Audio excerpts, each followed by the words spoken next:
Hello everybody. So today I will talk about calculus.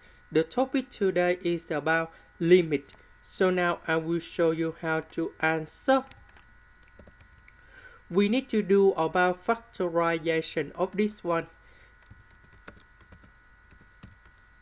And we got like this.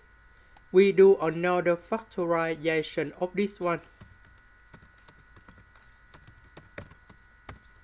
Now we simplify s and s on numerator and denominator.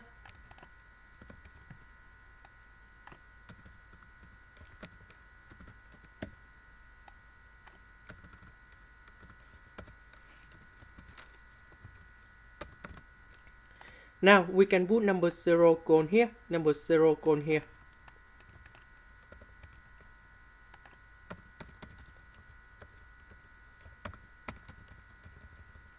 And we got about 3/5. This is the end. Thank you for watching.